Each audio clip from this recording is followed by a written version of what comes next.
Hey there, friends of St. Paul's. Today is Wednesday, September 1st, and as we move into the season of fall, we will also be returning to our midweek devotions.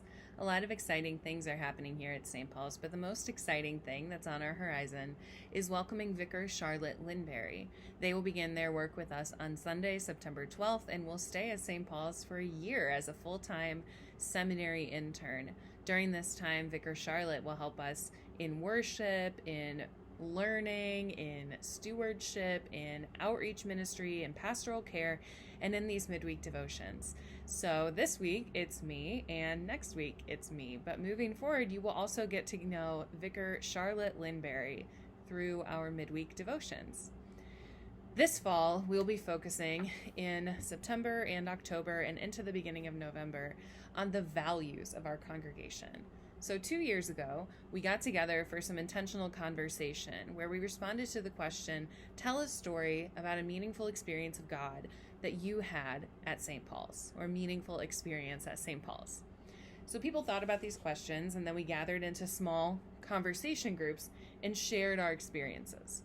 Then at the end of each storytelling moment, the group together assigned a value to that story. So let's say someone asked me about a meaningful experience that I had in my life in order to determine what my values are. Maybe I would talk about a time when I tried cross-country skiing last winter, and it was something I wanted to do, and I was intimidated, and I felt kind of stupid, but I tried it anyway.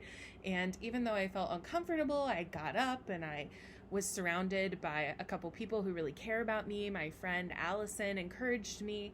I would tell that story and what it meant to me, and then maybe the people listening would say, oh, Pastor Delaney values trying new things. So that's the kind of thing that we did, and we determined 5 values. 1. St. Paul's values and welcomes the gifts of all individuals. 2. St. Paul's values being open to and aware of the surprising activity of the Holy Spirit. 3. St. Paul's values supporting God's family through compassionate actions. 4. St. Paul's values spiritual growth. 5. St. Paul's values being open to change and new ideas. So, we are going to explore these values through biblical storytelling and also just thinking more deeply about how we can integrate them into our lives as individuals and our life as a congregation. If you like to watch these devotions, but you're not part of our worshiping community, I want to, 1, encourage you to become part of our worshiping community, which you can do in person at 10 a.m. on Sundays or online on our YouTube channel where you're watching this devotion. Or I just want to encourage you to think about how these values show up in your own life. Maybe you overlap with them. Maybe you too welcome the gifts of all individuals, or maybe you want to. And so as we explore these values, I just encourage you, no matter where you are in your relationship to our specific congregation, to consider this a gift to you as you consider how you live in the world and follow Christ's call. So, this week is our first week thinking about the value of St. Paul's values and welcomes the gifts of all individuals. And I wanted to tell you a story. Once there was a man named Paul. In the Acts of the Apostles, Paul was a messy character. He had been persecuting people. He was a Pharisee. He was a leader in the Jewish community, but he took it too far with some unkindness and some zealot activity. And he was harming groups of Christ followers, Jewish people and Gentiles who were following Jesus, but especially Jewish people.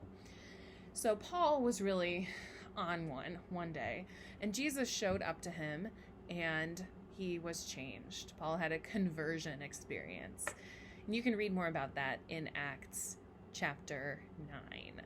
But today I want to talk about something that happened after that. Paul and his friends were out and about spreading the good news about Jesus, and a man from Macedonia came to Paul in a dream and said, "We need you. Come, help us."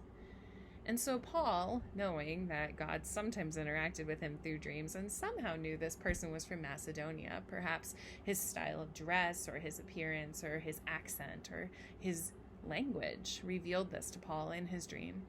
He went with his friends and they sailed off. And along the way on this journey, they met a person named Lydia. Lydia was a dealer in purple cloth, the Bible tells us, a businesswoman, someone with some agency and opportunity to be a patron for Paul's ministry in the world. That was something that a lot of wealthy women did in the first century. They helped to bankroll Paul's ministry. And so they met Lydia, and she invited them to come worship, to be with her and a group of women who gathered together to talk about their faith and grow in their enrichment and following Jesus. And they were so excited that Paul, this teacher, was there with them. So they invited him and his colleagues to come worship on the banks of the river outside the city. This was an important experience for Paul and for Lydia and for everyone who's involved. The Holy Spirit drew these people together from disparate communities, man, woman, all of that stuff in the gender binary that gets in the way. Paul was formerly Jewish. He was a leader in the community. He was kind of a big deal. Lydia was a business person in her community. Maybe she was also kind of a big deal.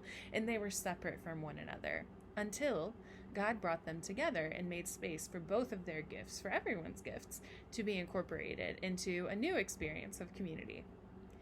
I thought about this story when I was considering how St. Paul's values and welcomes the gifts of all individuals, because there are a lot of different people who are drawn together in this congregation and whose gifts are shared and whose ministry opportunities are embraced. We have people who are great at music who share those gifts. We have people in this congregation who can talk to anyone, who are so good at building relationships with folks who are not already part of the group. This is a beautiful aspect of the life that we share at St. Paul's, and it's also a place that gives us a jumping off point for new opportunities.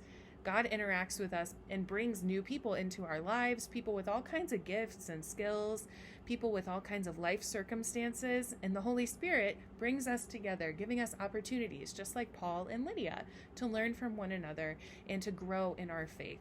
And so, this week, I just want to encourage you to think about how St. Paul's, if you're part of our group, values and welcomes the gifts of all individuals, how the Holy Spirit's making space for those boundaries around the community to be more permeable so that others may be part of it and we may go out and meet others, that this meshed place can be a wider margin. And if you are just thinking about this for your own life, I wonder how you as a person value and welcome the gifts of all individuals.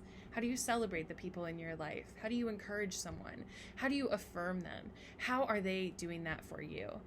And overall, I want to remind you, as always, that God does this work. That God sees you as you are, that God has created you on purpose with all of your beautiful specialness and particularity, all of your gifts. And God says, you are great. I value you. I welcome you into my family. Thanks for spending some time with us, and I look forward to exploring this value again next week.